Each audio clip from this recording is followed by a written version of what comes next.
Hey guys, Tim Sykes, millionaire mentor and trader, here with Tim Gritanni.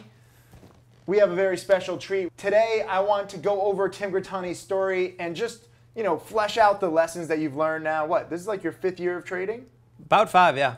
5 years from having $1,500 to your name to over $4 million.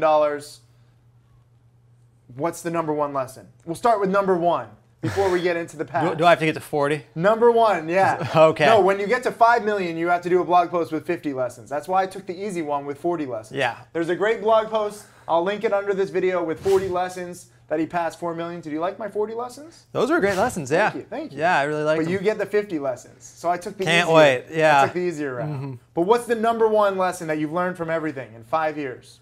Number one would have to be cut losses quickly. And really the funny thing is when I kind of hit my rough patch in 2015, which was one of my worst years trading, but still green, but one of my worst, that was the rule I had gotten away from. And up until that point, I'd been so consistent, green every single month.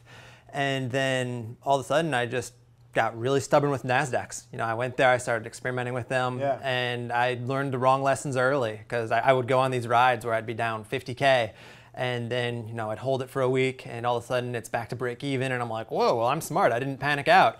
And then next thing you know, I take a $290,000 loss, then $180,000, $105,000. They just came one after another, and that'll wake you up in a hurry and kind of get you back on the right track. I remember on your $290,000 loss, you had a tweet the day before the loss, and you took the loss. And if you didn't, it would have been actually more. It would have been like 500,000, I think. And you said, tomorrow it's like make or break. It's time to drop the hammer. And I was like, whoa, that's like dangerous talk. Oh, yeah. Not only was I not cutting losses, I was trying to fight them too. So, I'd be down 100K, and I'd be like, well, okay, like I'm down, but I'm not out. Like I can salvage this. Like my average sucks, I'm down big, but I'm just going to hammer this thing at the top, and then it'll all be okay. So this is my number one lesson. I love cut losses quickly. That's my rule number one. But I guess rule number two for me is learn the right process. Learn good habits early on. Like when you have a small account, you can grow your account using bad habits, and you can get away with it because it's small money. But then if you use those bad habits with big money, then it's bad. It's kind of like if you're a baseball player and you learn bad habits like in the minor leagues, you try and bring that to the major leagues, you'll get squished. Absolutely, yeah. I see in the chat rooms a lot like this really black and white mentality where it's like, oh, well, if I win on the trade, it was a good trade. If I lose on the trade, it was a bad trade. And that couldn't be further from the truth because, again, the process, like the reasons you're in the trade, and just how you even got to that end result matters so much more. I see students get encouraged by wins and discouraged by losses, although, as we both know, losses are actually better teachers. So you have to really, be grateful for the whole journey as a whole. Even though losses suck, they, especially like $300,000 losses. Oh, yeah. I had a $200,000 loss, but those sting so much as part of your market tuition. So you pay that tuition, and obviously, if you cut losses quickly and you try to minimize your losses, then your tuition is less, but you still have to learn them. But I want people to be grateful for their wins and their losses, not just their wins. Well, yeah, the losses are the best learning tools, absolutely. And even, I could walk away from a trade where, I was trying to play a breakout and it just didn't work. And I got out at my risk like I was supposed to. And to me, that's a good trade. There's such a thing as good losses. Absolutely. No setup's going to work 100% of the time. That's unreasonable to expect that. Yeah. And so you have to take those losses the time it doesn't work out. And that doesn't mean you did anything wrong. In fact, you could have done every single thing right. And a good loss happens to everybody. I want you guys to understand this because I know it sounds crazy, like you lost money. Why are you saying that's good? That sounds like something like losers would say, like, oh, we lost, but we had fun. We were polite about it. We were good sportsmen or something. But in trading, you have to lose sometimes and learn how to A, cut losses, and B, take the loss. Emotional education is a big part of this. Like I like paper trading on Stocks to Trade, don't get me wrong, but you don't get the full emotional education. Absolutely, yeah. I think huge in your success. I remember back when I very first started, like I had just found your site, I was in penny stocking silver, I was following along, and I was just paper trading, kind of just along in my head. And I think I was like 12 out of 12 or something like that. I was like, yeah, I'm awesome at this. And then I put real money on the line. I was trading. I actually could lose, and it was a terrible start. Like I lost that $1,500 within 9 months. And it just was so different emotionally to have money on the line. I was shaking, I was freaking out, my heart rate was out of control. Yeah. It just completely changes the game. Let's go back to the beginning. So you had $1,500, you lost the $1,500. Right. Then you restarted with what? Another $1,500 of my own. I mean, So I had borrowed the 11 grand from my parents. Yeah. And so, that was there to keep to accounts open the brokerage accounts. Exactly. But you didn't trade with it. Right. We have to clear this up. A lot of people are like, but you had 11 There's so grand. much confusion over it. Yeah, no, the money was there so that I could have 3 brokers that helped me around the pattern day trader rule. But I was never taking positions more than $1,500 Gotcha. or, whatever portion of the account was mine at the time. Yeah. So, I got 9 day trades a week, and that was the perk of having that extra money. Cool.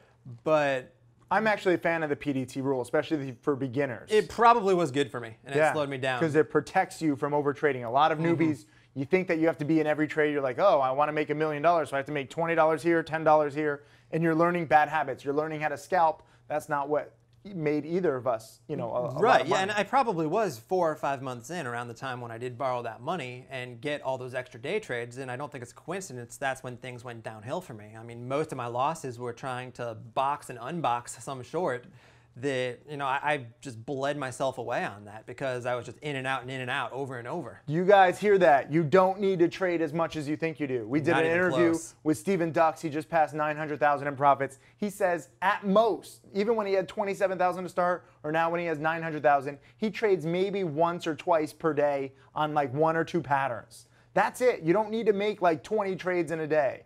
Yeah, I became a lot more active as a trader as I kept on trading. I mean, I do probably trade 4 or 5 trades a day now. Yeah. But, the vast majority... I'm not talking about like entering and exiting like positions. I'm saying like you have one thesis on a stock, you Right. know. So you have like maybe 2 or 3 stocks max that you're looking at to trade in a day. Yeah. You're not trading 30 different tickers. Right, yeah. I mean, my watch list is always 6 stocks or less, it seems like. Cool. And, I mean, the vast majority of my profits really come from a few outstanding trades a month. I mean, the rest of the stuff, it's, great. It can add up a bit here and there, but... We looked at Mark Crook's trades, another challenge student who just passed $700,000 in profits. 80% of his profits come from 6% of his trades. Yeah, that sounds about right. And the rest of it, I mean, sure, yeah, you get that extra 20% profits, but the emotional and mental drain from just trading that much, It's I don't know if it's frustrating. worth it. Yeah. Trading is very frustrating. If you're just trading a bunch of stuff, you're like the daily grind, you're going through all this stuff, you're like, God, this isn't like freedom at all. This is like slavery. Yeah. Obviously, you don't know which 6% of your trades are going to be the best, so you do have to tinker, but you do have an idea. I think what you've learned is that you have a few key patterns. Definitely, yeah. And what are your key patterns? How many key patterns do you have that you find work reliably? I'm actively using at least 4 right now. I mean, and some of them are just same pattern, different markets. I mean, like OTC multi-day breakouts versus NASDAQ multi-day breakouts. Yeah. I mean, very similar idea, but I like the OTC ones better. I think they're more reliable. True. From the short selling side, I still like shorting into major daily resistance. I love the overextended gap down, and that's one of the ones I think from my DVD that I've gotten the most positive feedback about from people. Yeah. I get the most emails on that one. People saying, "Oh, I love your overextended gap down strategy." You need to watch his DVD, Trading Tickers. How many hours is it? 16, yeah. 16 hours with what, 35 or 38 live trades? 35 live trades. Yeah. 35 live trades. Fantastic job on that. Thank you, yeah. What is the most popular pattern? Explain that. The overextended gap down. So it's, you get one of those big crazy runners. Maybe in one day it's up 150%. Maybe it has gone up 3 days in a row from $2 to $10, something like that. Point is, it's up a lot in a hurry. And you get that first red day where instead of gapping up for the 3rd or 4th day in a row, all of a sudden the stock is gapping down. It's red for the first time. It's a very logical point for the longs to start taking profits. Short sellers are circling, waiting to attack this thing. It's a big shift in momentum. Yeah. I love first red day. Dux loves first red day. Mark Crook loves. There's something about the first red day. I don't know what it is. We all love it. I guess it works. That's why we love it. Yeah, really. I mean, the times I get myself in the most trouble is when I'm still attacking green days. And I mean, there can be good trades there too on the short side. Don't get me wrong, but there's also more potential for trouble. It's far less stressful shorting a first red day because now, the momentum is kind of shifted front side versus back side. Big momentum shift and then clear-cut risk. You're either risking off of the previous close or the previous high day. Yeah. It's a very easy trade and you know exactly what you have to do. But you have to wait for it. And it's the patience is tough. It's tough to wait for that first red day because you're like, maybe this will be the first red day, and then it's not. And you have a play like AUPH where it teases and teases and teases. Right, and I think there's also the little bit of ego involved with it too, where you want to nail the top. Like Yes. I want to have that dead perfect entry, sure, but that's not the best way to do it. You know, you can be $1 late in a lot of these cases and still have plenty of opportunity to size in and still be patient and ride it back down. All right, let's go back to the beginning. Sure. So, I'm sorry, we talk trading, we get into it. You have $1,500, you lose the $1,500, you restock with $1,500, you borrow $11,000 from your parents to open a few brokerage accounts. What did you do then? Because you didn't have success right away. A lot of people are under the mistaken impression like Tim Gritanni is like a born natural, like, you know. It took you 9 months, I think, to be consistently profitable. And not like make millions, just to be consistently profitable. Right, yeah, the timetable was February 2000, gosh, what was it, 2012? 2011. February 2011, sign up to your service. Yeah. May 2011, I had my first trade. And then I believe it was about August 2011 where I blew up my 1,500. Yeah. So September, I started just building back. You know, I refunded it with money I had worked at a State Farm all summer. So I had the money for it, thank God. And I just tried to learn from what I did wrong. I recognized the overtrading. I kind of realized, okay, I need to focus on where I've been the most successful and where am I the most comfortable. And I just narrowed my focus way down to 1 or 2 setups that I liked the best. At the time, it was... How did you learn to do that so quickly? Because a lot of people are in that spot where maybe they've lost 1,500 or they're tinkering. How did you know to like narrow it down? Well, I mean, I'd been doing it for, at that point, what, 4 months, 5 months? Yeah. And I mean, I probably was averaging about 5 trades a week. Okay. So I had enough trades and I was tracking them. I mean, I ran all of my trades onto an Excel and I would, Tracking. Yeah, tracking, absolutely. Keeping a diary, being meticulous and seeing what works and what doesn't work. Yeah, I could go back and I could see what I had been winning at and what I'd been losing at. So you saw that if you minimize, you would do better. Right. Minimize the number of yeah. trades. Well, I mean, the blow up, like I said, was mostly trying to box and unbox. That was short selling. I was very new to. I hate it too. I suck at it. I was just doing it last month, and it still messes with me. I can't do it. But you learn what you can do and what you can't do. Right. And it's okay to not be able to do something. Some people think like they try to master all these strategies and they have to succeed at everything. And, you know, we're not all Michael Phelps. We can't win like 20 plus golds. Like, have 1 or 2 really good things and you're still well, I mean, and it's fine to branch out later. I mean, very slowly, but accept defeat. Accepting defeat, accepting loss is a big thing. Like, trading really attacks your ego at all angles. It does, because if you see other people nailing a play that you're not, you know, it's just not in your arsenal at the time, you feel bad about it. You say like, well, what's wrong with me that I can't nail this that everybody else is? But that's not the whole story. Because we have different personalities. Exactly, We have different strengths and weaknesses. So you found that by minimizing your trades, your results were better overall. Oh, by far, yeah, because I did cut down to just longs. I was just buying new promos and I was just buying OTC breakouts. And I was comfortable with those. I felt like I understood them. And I had seen good results there. So it was easier for me to enter these trades and stay calm and not panic so much. And you gain more confidence because you saw the results piling up. Right. A lot of people ask about how do you gain confidence. You gain confidence through success. You get success through testing. Right, and I started to see also, I mean, you know, they weren't all that common, new promos or OTC breakouts. So, I mean, there were times I would go 2 or 3 days in a row where I wouldn't make a trade because one of my setups wasn't there. What did you do when you weren't trading? Were you sitting? I was still watching. Were you like rocking back and forth like an addict? Like, I need to trade? Were you like sucking on your Well, thumb? I was also in school at the time still, so I would, you know, I'd be in class. And, that helps. You know, that helped to have that distraction and other responsibilities. Yeah. But, you know, I'm also content just to watch the market and watch these patterns play out and kind of try to familiarize myself with a specific stock. Do you still watch the market when you're not trading? Oh, yeah. I mean, I'll get away sometimes, but... So you just have like a beer and you're just like... it's like watching sports? It can be, yeah. I mean, especially if there's one where I know that eventually it's going to be really high on my target list. Yeah. So I'll want to watch it maybe a day or two in advance. Yeah. And just to get a feel for just the to get a action. feel for the action, yeah, and how the thing moves. But I did learn the lesson that it was okay to go a few days without trading, and that I wasn't, you know, I was still going to be able to make plenty of money. So how did you do? So you went back to 1,500, then, and with the 11,000 borrowed, how did you do over the next year? Take us year by year. Year by year. that'll Okay. be Well, I know that if I refunded September 2011, I know by the end of 2011, I had gone from negative 1,500 to plus. I think I ended 2011 at plus 4,300. Okay. So I dug out and then some. And then started 2012 is when I was full-time trading. You know, I was done with school. I had a December graduation. And no more State Farm? No more State Farm. No, I was living at home trading full-time. And by the end of 2000. And you had confidence to trade full-time after just making $4,000? Well, I started to see the results. I mean, September was a green month, you know, one of my first ones, and it was only a few $100s, but still it was in the right direction after all the failure up to that point. Gotcha.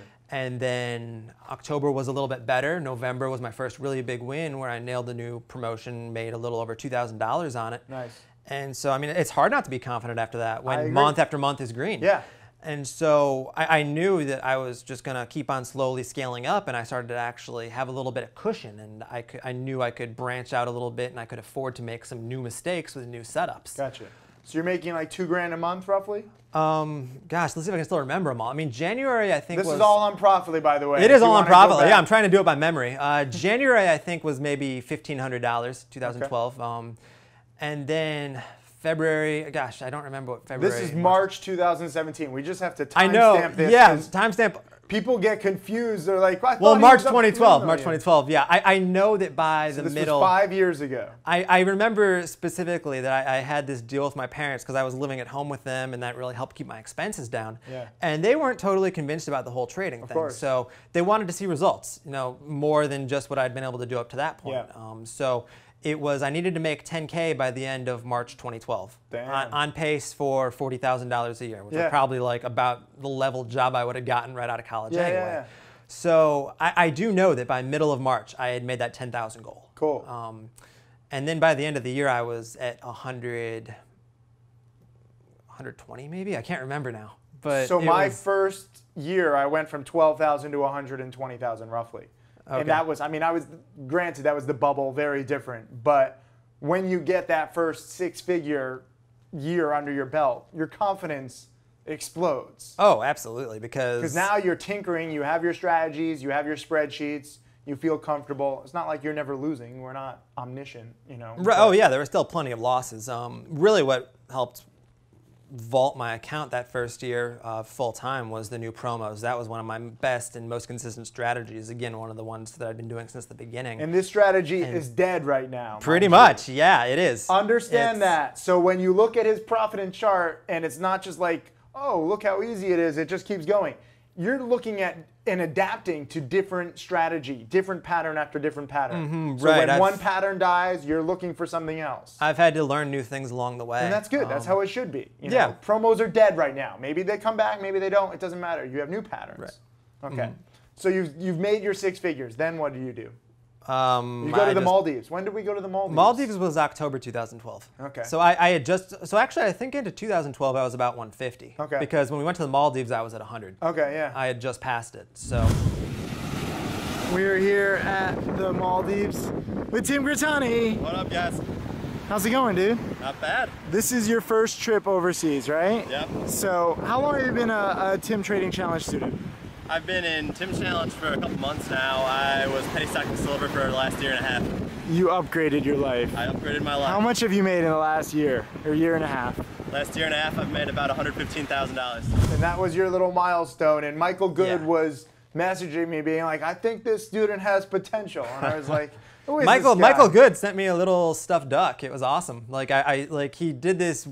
I saw the stuffed duck. You still have it. I still have the stuffed duck. Yeah, I've got to remember what, like he had this little system back at the time where he's like, if you said a certain number of smart things a week in the chat room, he would award you a duck point. Yeah. And if you got 5 duck points, you would get this stuffed duck sent to you by Michael Good. Yeah. And I think I was the first winner of the stuffed duck. Congratulations. So that's how I knew I was on the right track. And Michael Good really helped, mentor you because he was with the challenge and he was with, explaining the promos and everything. That's his game. Oh yeah, I never really did He well was with a huge help with that because I was watching him anytime one of these big promos was announced, he would always be posting a $5,000 gain or more. And I'd be like, how does he keep getting these fills? How does he see them so fast? Do you remember a webinar he did for challenge students, and it was like he optimized his email to get it like an extra like 2 seconds faster? And I was like, oh my God, this is crazy. But it worked. Yeah, I mean, he taught me how to think on that stuff. I remember, I mean, I had something like 15 email accounts strictly for promotions. Yeah. And I would sign up to the same website 15 times because I knew they staggered their emails. And I just wanted to make sure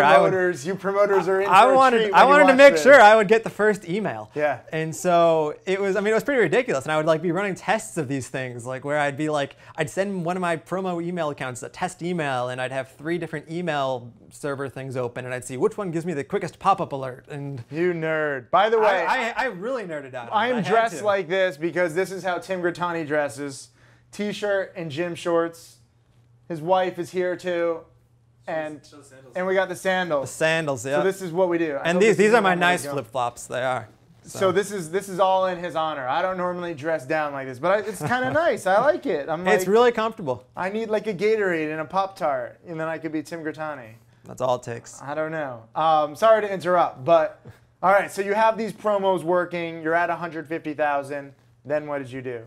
I believe start of 2013 is around when promos started to die off a bit. One of the main promoters got shut down. Yeah. At least it was sometime that year, I think.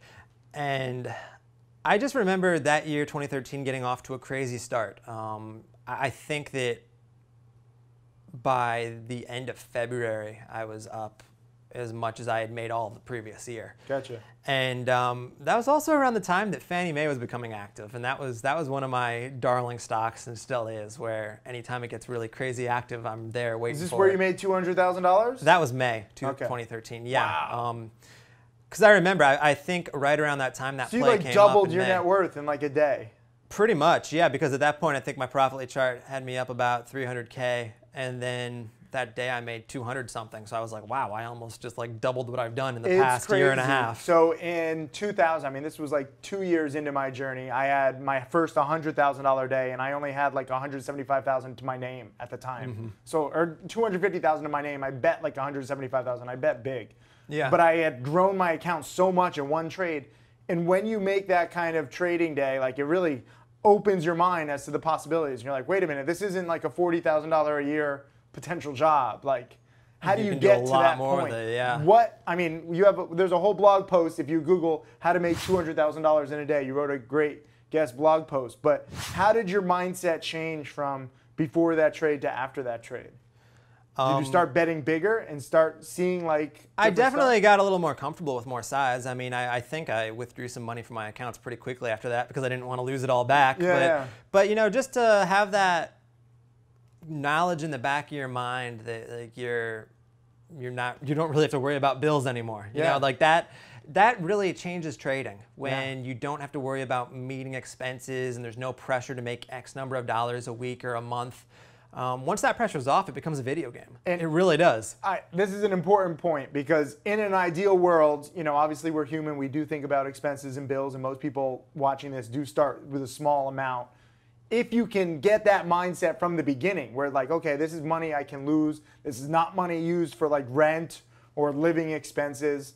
Then you kind of take a little emotion out of it, a little bias out of it, and you can play the charts better, I think. Oh, completely, yeah. Like But it's tough to get to that point because you know you look at money. Like even if you make $1,000, you're like, whoa, all those bills I can pay. But you have to separate it. Yeah, like I cringe when I get the messages people saying like, oh, I have $500 and I want to start trading, and that's like all the money I have. Like that's not a position to succeed. It just isn't. Because it does usually take at least one round of failure, one account blown up. And like you said, you can't be worrying about like, oh, this is my rent money. Like it's got to be money you can afford to lose. And that really helps the mental side of the trade. Well, a lot of people start forcing trades. And let's go into this a little more. I hope you don't mind. Oh, sure. If you feel like, okay, rent is due, I have to make $200 or $500 this week, you start forcing trades because you're like, I need to make this. Here's a good trade. Oh, no, that's a bad trade. Then you get out. Slippery slope. You start making terrible trades. And you're losing, you're going in the opposite direction, or you're learning bad habits, and you're not giving yourself time to focus on the best plays. Right, there's definitely that pressure where you just feel like you have to do something, make something happen. And I also have seen it with traders, even if they're in the position where they're not worried about bills. I see it from the sense of like, oh, well, I want my month to be as good as last month. And, oh, I'm not on pace, so I got to make something happen. I've fallen into that. I've done it more times than I care to admit. Me too. It's a very tough thing to battle, that mental side of it, that pressure you put on yourself to make X number of dollars a week. Would you agree that really successful trading is more of a battle of you versus yourself and your emotions and your ego? Oh, absolutely. I think that's what ruins most traders, is the emotional side of it and the ego side of it. These patterns aren't rocket science. They are probably the easiest part of the whole thing, is just seeing a pattern and recognizing it. But then once all those emotions come into play, making a plan, sticking to it, and just all the things attached. Did you have greater expectations for yourself once you made that $200,000 in a day? I think so. Is that when you started saying, oh, now I have to do this more? So it put pressure on. Even though it opened up your mind, it also added to some pressure. One of the tough things about trading is that it really feeds on greed. And no matter how much you make, you always want more. There's always that next level you want to get to. I make 100K, I want $500,000. I make $500,000, I want $1 million.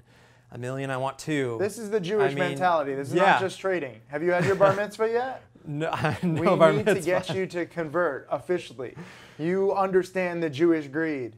I own JewGreedy.com. I haven't done anything with it. Whether it's greed or just wanting to better yourself, like I said, it becomes like a video game. You want a new high score. Yeah.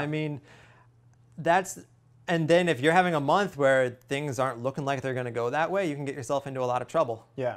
It's a slippery slope. It really is. I say this very often where, some people who have problems, I say, just stop trading for a week or take 100 share positions or paper trade. Just cut the addiction, cut the pressure. Mm-hmm. And it's amazing when they come back refreshed, because you've taken some trips and you don't necessarily trade as much, and you come back refreshed. Dux just took a trip, and then he had his best week ever. Yeah, it helps. It really does. You need to clear your mind. Usually my trips come after a big loss, where I'm like, okay, well, I just screwed up big. Now I've got to take some time off, regroup. Yeah. And for once, I'm actually entering a point here where I'm taking some time off, and I haven't had that big loss. So every time I feel like I've gotten a little bit closer. The last one was right before your conference. UPLMQ got me. Yeah. That was great. I had decided I was on reporting earnings, right? Yeah, they had earnings overnight, and I wasn't aware of it, and I got stuck. But it's so funny because like a day or two before that, I had said like, okay, well, I'm done now. I'm on vacation. It's time for the conference and all this stuff. And then I got sucked back in, and then I took that big loss, and I was like, oh, you back in. I was so close, but it pulls you back in. But the lessons are good from the losses. But yeah, anytime you're starting to feel a little burned out, maybe if you're better than me at getting away before the big loss happens, just even a week off, like that can just make such a big difference mentally, and you can come back so refreshed. I agree. So, sorry, we keep getting distracted. After your $200,000 gain in, what was it, May 2013? May 2013, yeah. How did you do the rest of the year? So that would have put me up about close to $500,000. I think I made another $400,000 the rest of the year. So Okay. I think 2013 was about a $900K profit year because I hit the million in December. Yeah. That's what it was. December 2013 was I when remember I hit the million. the CNN article is real. Yeah. Some people think that the CNN article, like they're like, you photoshopped CNN. I was like, it's a real thing. They went through all your trades. It was like crazy. I've had people who are like, oh, I didn't think you were a real person. Like, it's funny. We're internet memes, I guess. Yeah. Let's just talk about that for a second, because a lot of people I know have asked me about this. You make $200,000 in a day, but then for 8 more or 7 more months or 6 more months, you only make another $400,000. Right. Can you explain that? Yeah, I mean, the thing about Fannie Mae was that it was just such a rare opportunity. I had never seen anything like it. I can picture those charts, that intraday, the morning run up, it was beautiful. The morning panic, the bounce. Well, the volume was what made it so scalable. I mean, it was an over-the-counter market stock, and it traded, I think, 200 million shares that day. Like, we haven't seen anything come even close to that anytime since, except for every now and then Fannie Mae will fire up a 50 million share day, and that'll be kind of fun. But yeah, they had one a few weeks ago. Yeah. I missed most of that. I was really pissed off, but it's okay. But I mean, yeah, that one of those big opportunities was there. In that case, it was Fannie Mae, and I managed to take advantage. And I only took advantage because it had done one in March also, and I had screwed that one up. And when it had the move in March, it was At that time, it was like a 20-cent to a $1.20 move or something like that, and then crashed down to 50 cents in a day. And I made 15K that day, or maybe 20K. And I walked away from that day, you know, one of those days where you walk away green and the takeaway isn't, oh, well, I made money. It was a good day. The takeaway was, wow, I could have done so much more with that. Like, I didn't trade that well. So the difference between a $15,000 profit day and a $200,000 profit day is what? I guess the big difference in that case was there was some stubbornness on a short the day of that 15K profit. I had started shorting too early. I got myself kind of stuck. I was scared, and I really just had to back off, and I couldn't be aggressive. Yeah. Whereas the day I made the 200K, I had a couple early shorts, and I cut them immediately, every single time, as soon as I could see I was wrong. And then I was positioned to nail the top when it finally cracked, and then I played the bounce, and then I shorted it again. Yeah. So, I mean, part of it was that I was seeing pretty much the exact same pattern for a second time, but I didn't make the same mistakes I made the first time. So again, it goes back to learning from mistakes, embracing, you know, those losses. We've seen this pattern again, too. It's not just on Fannie Mae. I have a blog post with Lithium Corp, like LTUM. All those great lithium stocks, LEXG, yeah. It was exact. Like, I'm taking crazy pills. I have, like, I compare the charts as, like, exact, like, minute to minute, like, 27 straight green update minutes, and then, like, 34 green or red, you know, minutes. Yeah. I'm like, and then straight up green again, yeah.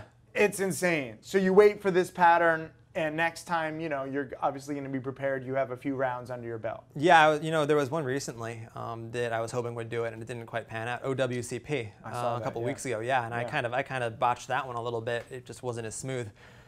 But yeah, I mean, next time we see those, I'm ready. The one thing that I want to really reinforce here is that trading is not like a 9-to-5 job, and this screws some people up because 9-to-5 jobs, you know, you have normal paychecks, weekly, bi-weekly, bi-monthly. Trading, you might make 200 grand in a day and then 400 grand the rest of the year for, you know, 6, 7, 8 months. I had, back in year 2000, I made, what was it, 730,000 in the first 4 months. This was the crazy bubble. And then the last 8 months, I lost 10,000 just testing out new strategies. There were no more breakouts to buy. I was only buying breakouts. I didn't do short selling.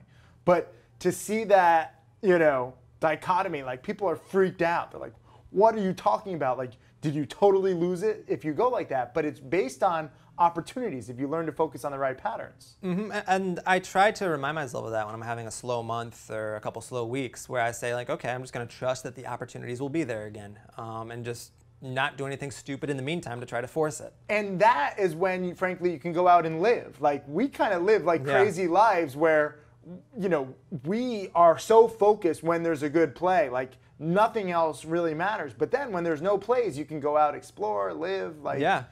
I remember, what was it, summer 2014 maybe, or 2015? Yeah, I took 2 months off. I didn't trade like all of June and all of July. How was it? Where'd you go? We were Puerto Rico, back in Chicago. We bounced around a little bit, but that's cool. But it was cool. Like, it was just, you know, 2 months where I did nothing. Like, I would check my scanners at night. I would see like, oh, is anything going on in the market? Nope, nothing interesting. Did you think your career was over, or were you? No, it was fine. Like, I just knew things were a little slow, and you know, typically summers are a bit slow. So for the past few summers, which is last summer was crazy. That was the busiest summer I've ever seen. June and July, I was like, are you kidding me? This is my time off. I look forward to my time off. And then it like, okay, let's get to 2014. So 2013 is in the books. You're already past $1 million.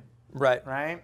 By the, like, right around, I don't even remember exactly when it was. It was December 2013. We flew out to it was, the ticker. I can't remember the ticker now. It was a stupid pump that I shorted. I made like 7 grand on it. You made that was what grand. passed me. You made was it 9? Okay, see, and you're like, I made 9 grand. The details get hazy. Yeah. I was like, you just made 9 grand. You're like, 9 grand. Yeah, like, I mean, that was what was so fun about it. I remember doing that. Like, one of the articles for CNN, I think it was, where I talked to the lady and I was like, it's not like I made a $500,000 trade to get there. Like, this was just like any other old trade. Like, and you said it like this was on Fox and Friends, and you were like, yeah, I made 9. And you're like, I made 9. You know, like 9 grand is just nothing. This is what happens when you make too much too quickly. But you stop appreciating it. 2014, what did you do? Well, 2014, the first 3 months was wild. You know, the OTC pumps were pretty much done in terms of like the new promo releases. But the OTC market was crazy because all the marijuana stocks were going nuts. I remember. And I was all over those. I mean, every day there was another big opportunity. And I think within 3 months of 2014, I had made another 600K. That's awesome. It was GRNH, it was MDBX. I messed up. I remember both of those. I messed up MDBX. Remember when it was at 80? Those were like the exact same day. That one, yeah. GRNH went over $1. GRNH, I lost like 60 grand, and MDBX, I think I made 60 grand. Like they kind of netted each other out. That was in January, I think, and I remember being really mad about that because again, it was a kind of a stubborn hold that screwed up what could have been a great day. I remember MDBX. I shorted and I made like $5 a share, and it dropped like 40. It was also good because it snapped me back into focus for the next 2 months of the marijuana craziness. So I remember struggling a little bit in April and May of that year because after all that crazy marijuana stuff, that kind of ended with what you started to see was these really sketchy OTC companies where they'd be a mining company and they'd put out a PR saying like, oh, we do marijuana now. Hey, they tried. They're pivoting. That's a legit, I'm kidding, that's a joke. But they, the SEC caught on, and I think 3 or 4 got halted in a couple weeks span. I got caught in a couple of those halts. Yeah. But that completely killed the sector. Yeah. And, OTC pretty much died off after that for a solid couple of years. And so in April and May, I was kind of looking around and I'm like, where are all the plays? Like, what am I going to do? Because at the time, I hadn't really gotten into NASDAQ trading yet. Yeah. And, after making 600 grand in 3 months, and all of a sudden you're making very little compared to that, I started pressing. I started giving away some money. Did you think about going back to State Farm? No, of course not. I started thinking about NASDAQ. I think their cool commercials came around that time. Bum, bum, bum, bum. Jake from State Farm? Yes. The khakis? Yes. So you have the khakis. You could have been that. You could have been Tim from State Farm. I am Jake from State Farm. You missed your calling. Yeah. Okay. So 2014, so you're figuring out what to do. How did you adapt? Well, so I realized that there was really no more money flowing in the OTC market, so I had to find a new market. You go where the money is. You exactly, adapt. Yeah, I adapted. You adapt. Some people like, oh, my pattern doesn't work anymore. What am I going to do? Adapt or perish, okay? This is Dinosaur 101. I went to NASDAQs, and I knew nothing about them. I'd never traded them before. Well, maybe I had a little bit here and there, but I didn't have any kind of comfort level with them. So the very first thing I did, I knew I wanted to focus on the same kind of things as OTCs. I wanted the volatile ones. I wanted the ones that had unusual volume and lots of range. So I would run a scanner at the end of every day where I would say, show me every NASDAQ today that closed up 15% or more. And then I would put those into a spreadsheet and I would see how did they do the next day. And the whole idea was, after a big strong green day, would they tend to continue? Like, should I be buying these and holding them into the next day, or or would most of them fail and fade off? You tested. I tested, yeah. I wasn't even really trading them. I was just tracking them. I wanted to have some kind of idea of like what kind of bias I should go into these with. How many spreadsheets did you have? Man, I don't know. I mean, lost track. I've probably made at least 10 different setups I've tried to track over the past few years. But that was the simplest of it, where it was just like, oh, here are stocks that are up with good volume, and let's see what they did the next day. And so that kind of put me in the short bias direction, because I would see that a lot of them would tend to gap down, a lot of them would fail and fade off. And I started to craft some strategies around that and start to try to trade those and figure out how to make some good money off of them. Cool. Did you figure it out in 2014? Yes and no. 2014, so that was when I started my really bad habits, where I started short selling these things pretty aggressively. Yeah. And sometimes I would just be too early. And I mean, at this point, keep in mind now I'm up about $1.6, $1.7 million.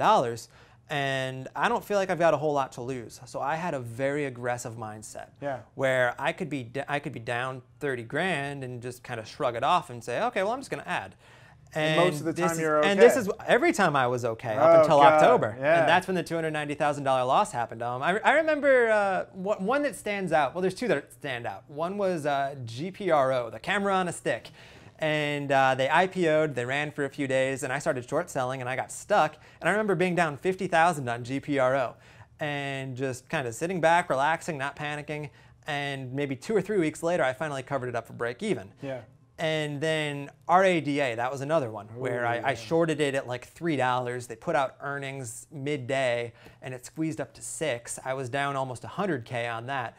And it closed at its highs. It closed at 6. And I remember like really sweating that night, thinking like, okay, what the hell am I going to do if this opens at 8 tomorrow? Yeah. it keeps on squeezing to 10 or 12. Like, I'm going to take a ridiculous loss. And instead, it gapped down, faded off, and within a week, I was out of that for like a $5,000 loss. So you're learning after being bad down habits. So I learned really, really bad habits because I was going on these rides and getting away with it. Yeah. You know, this happened to me at least a dozen times in the summer and early fall. And then it catches up to you. And then Lake happened in 2014, the $290,000 loss, where I start shorting at 9. You know, I'm up $3,000, then I'm break even, then I'm down 10K, and then I'm adding. And it just spiraled out of control. And you covered at what, 21?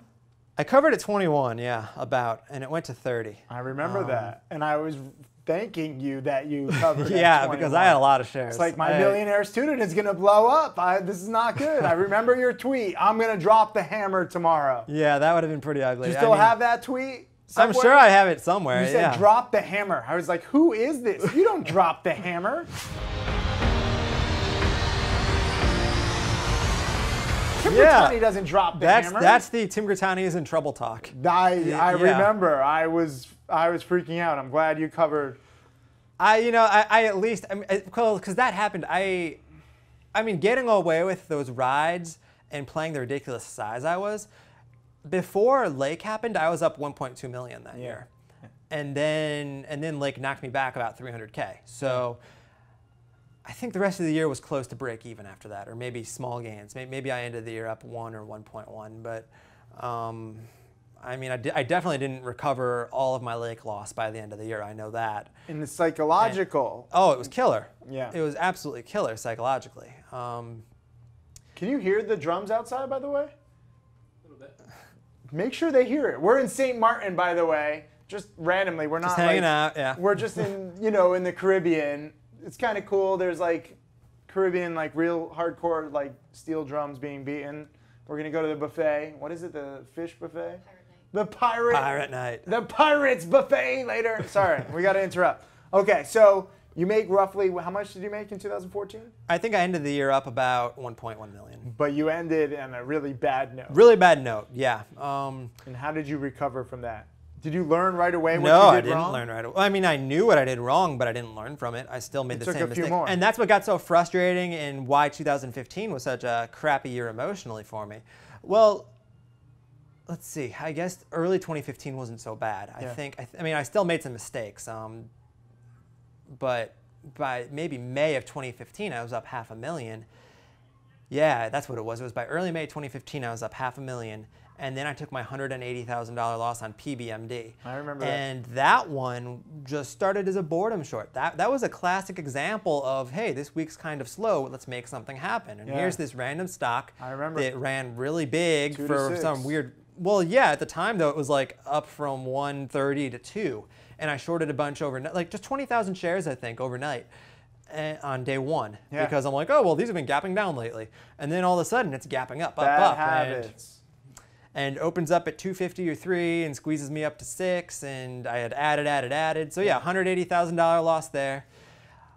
It took me until September to almost dig out from PBMD, and then I took a $105,000 loss on CANF. Yeah. And again, very similar story. Just in too early, stubborn, fighting it. Adding to shorts is not okay if you have a small account. If you have a big account and you can somehow dig yourself out of it, sometimes it works out until the time it doesn't. But when you have a small account, do not do that. I had a big account. I mean, I didn't get away with it. Like, I don't think account size has much to do with it. It's a terrible habit. Like, the time to add to a position is add to a winner. I know some traders though with like more, and they can withstand it because they're, even if they lose 500 grand, they're okay. Well, you can withstand it till you can't. I mean, all it takes is one. Exactly. DRYS. I mean, we see these ones where we say like, oh, they're like the 1 in 100, but like that 1 in 100 is all it takes. That's stock. How you, if DRYS got me. Like I was supposed to be like cured of my stubbornness, and then DRYS gets me. Like, what were you shorting DRYS at?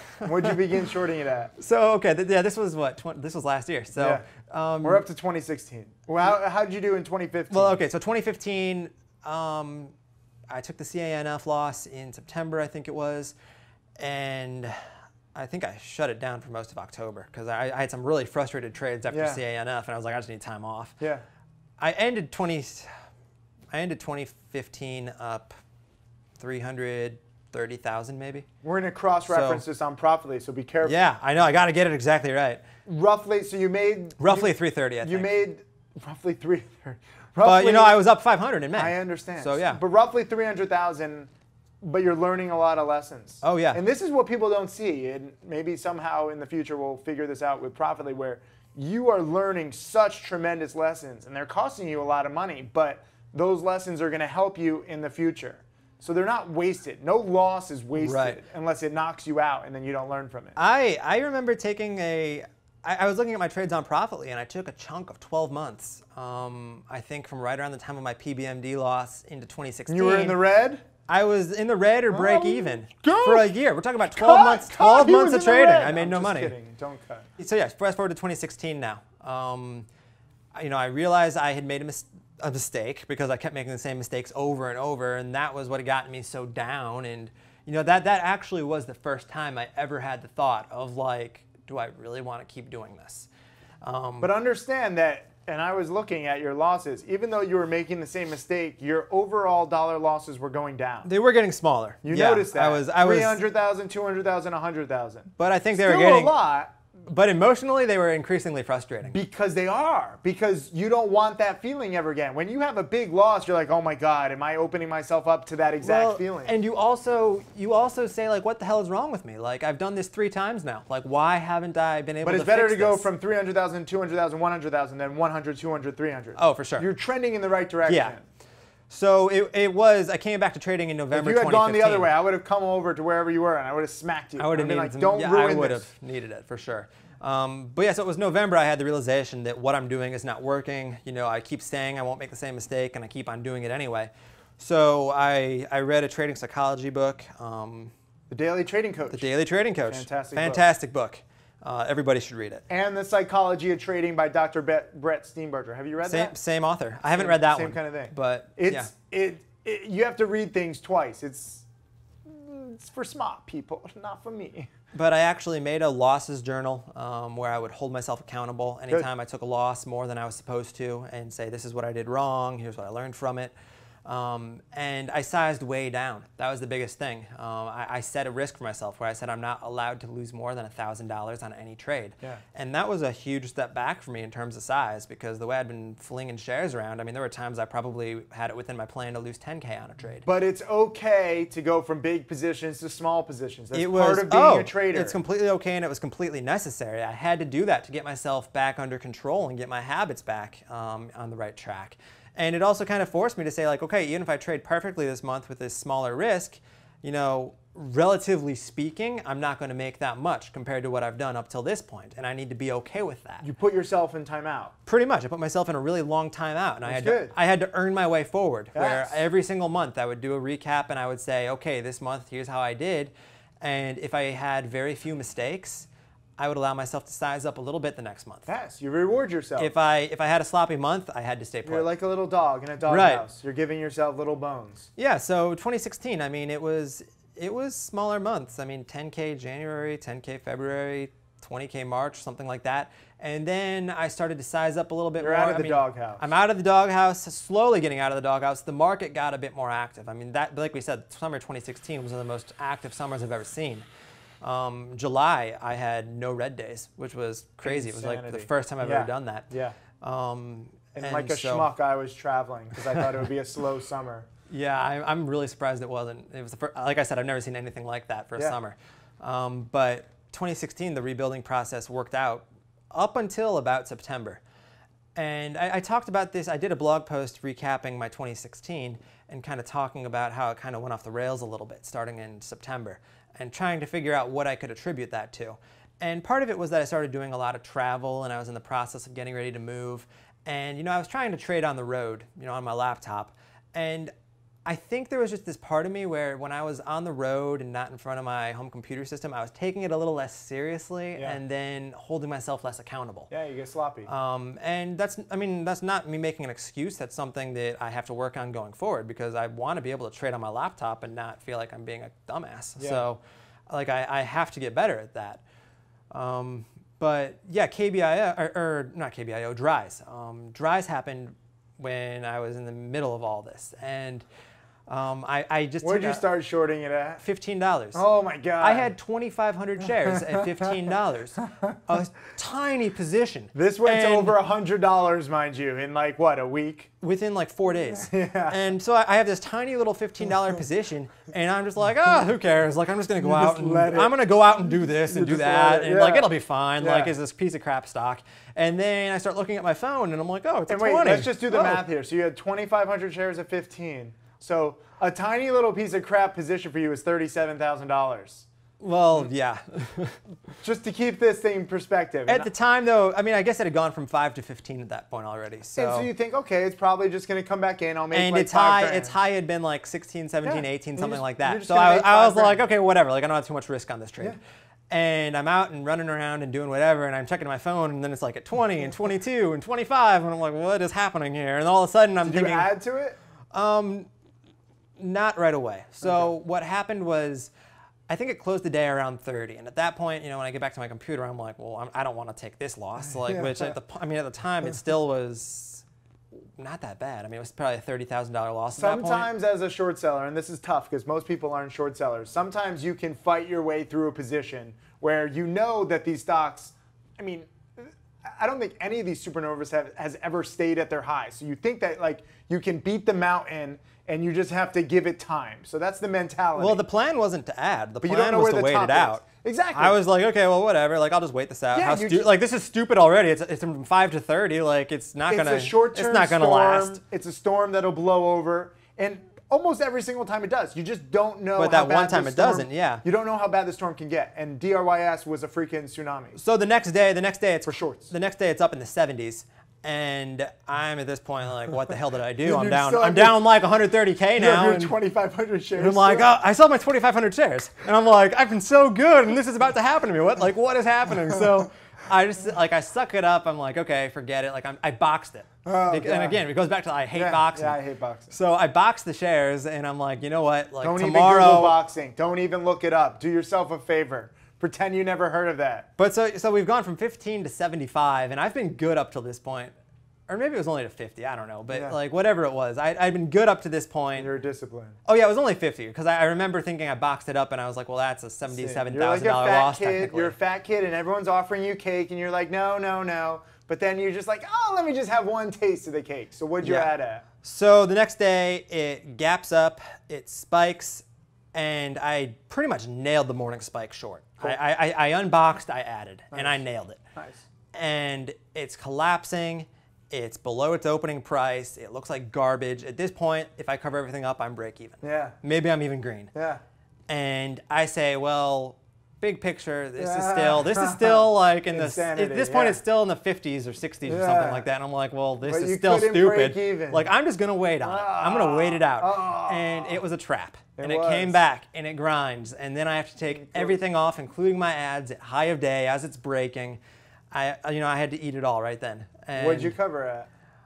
I think I covered in the 60s or 70s somewhere. I honestly don't even remember. Which was a good cover compared to the next day. Well, because it closed up at what, or it got as high as 90. I remember nailing an afternoon short on it where I made back like a third of my losses up to the point. But the next day it's gapping up and it's at the 120s, and then it gets halted. And then if it did not get halted, a lot of traders would have blown up. I think so. And frankly, they're fortunate. I don't want traders to blow up, but at the same time, you play with fire like that, one of these times you're going to get burned, and sometimes you're going to get burned beyond like recognition. You see these crazy runners, and in the moment, I mean, going from $5 to $50, you say like, this is absolutely ridiculous. Like, this shouldn't be possible. Like, it can't possibly keep going. And Dries kept going.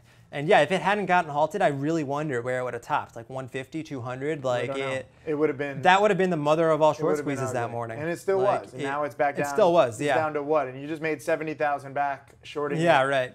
Did you make back all your losses now? Probably not. I need to add it all up. I really should sit down. The problem is I keep doing stupid stuff with it too. I got you. So one thing to note here, for those of you who don't like short selling, most people don't like short selling. They're not crazy like this. You longs can buy the absolute worst fundamental company, and it can spike. The worst fundamentally, just screwed up company can become the strongest stock. And a lot of like value people don't get that. They're like, but the fundamentals are terrible.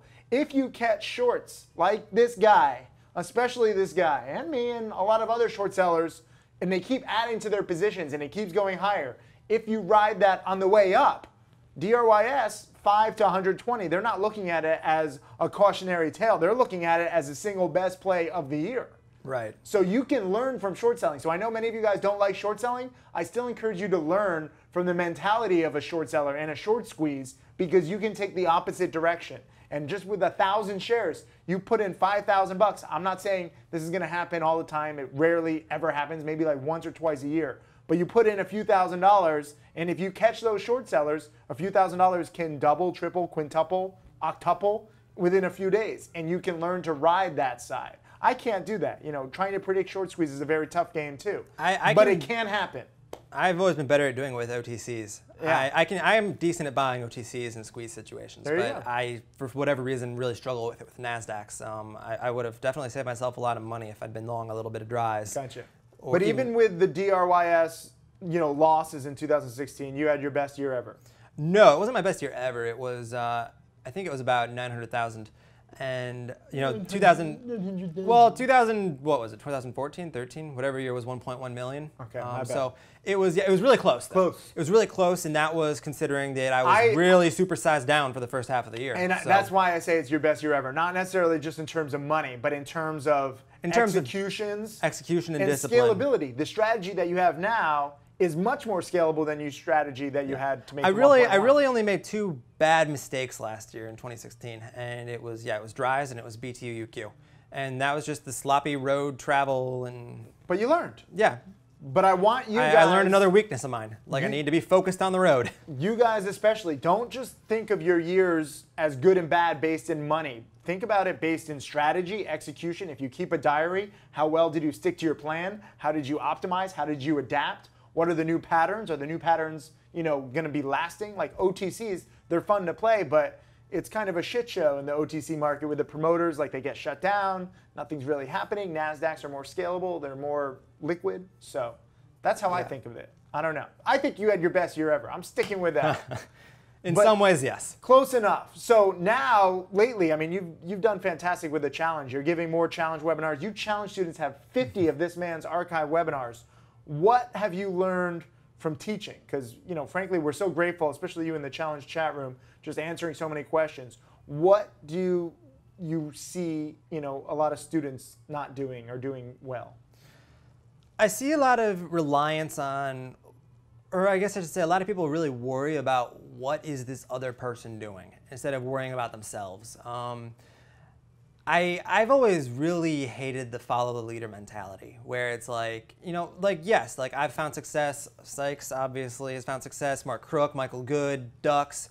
And people are drawn to that. People want to know what are they doing that makes them successful. And it isn't like there's any one golden holy grail pattern. I mean, we all do things differently. I mean, Ducks today nailed a short that I would never even touched. I mean, he killed it. Perfect. And it's alerted in real time in the challenge chat but room. it's so far outside of my comfort zone as a trader. And that doesn't mean I should be trading it. It's not like, oh, well, Ducks nailed this. I should push myself to learn that and put myself in these situations where I don't necessarily like feel in my element.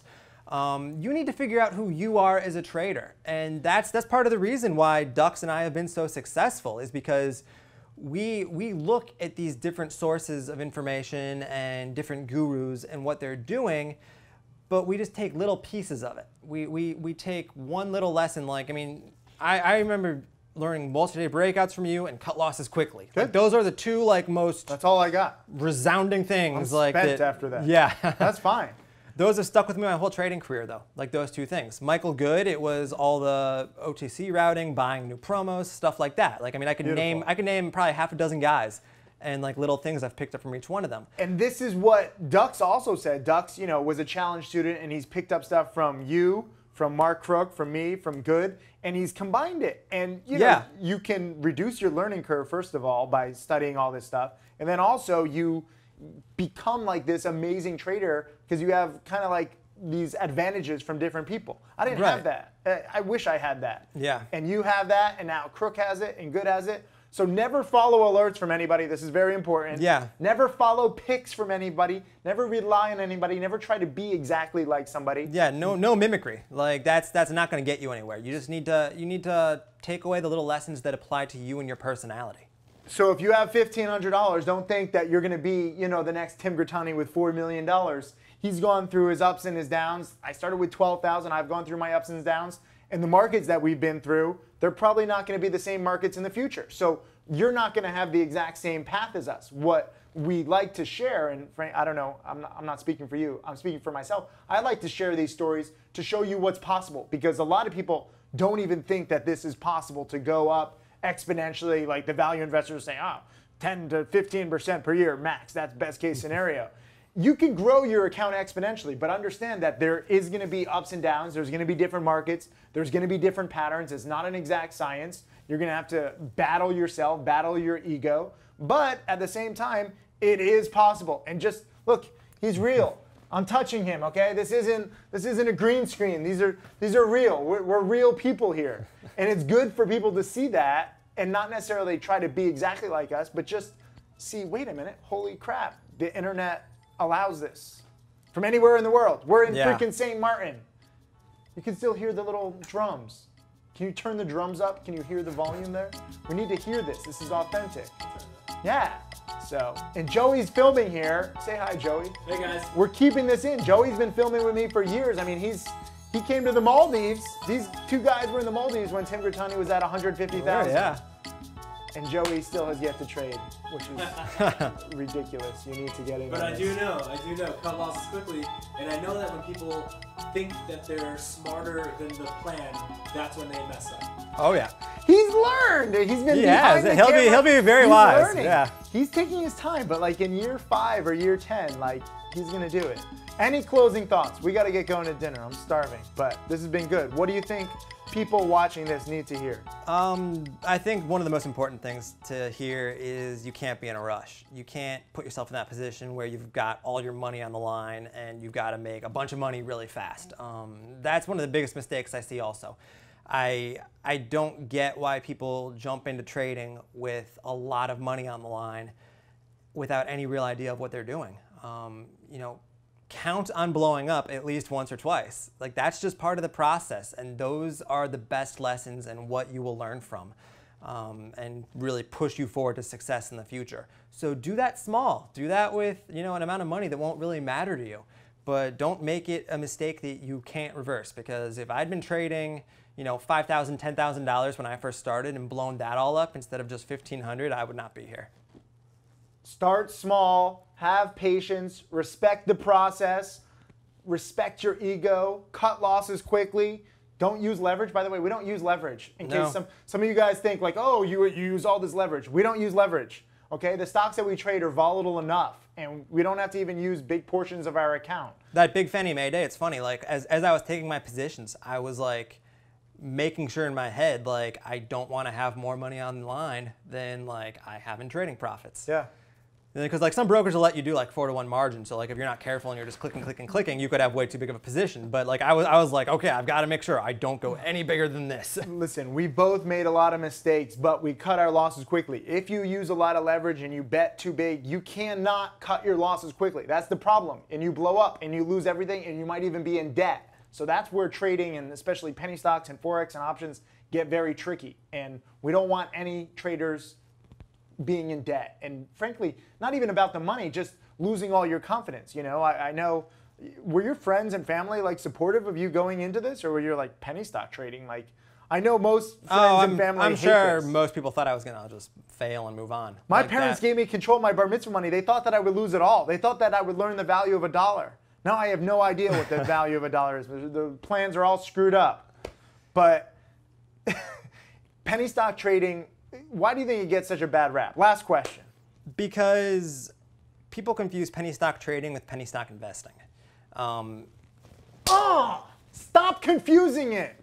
We are not holding these piece of shit companies for months at a time. Like most, if not all of these are gonna fail. We know that. And we're taking advantage of short-term volatility. We're in and out, usually the same day, if not within minutes.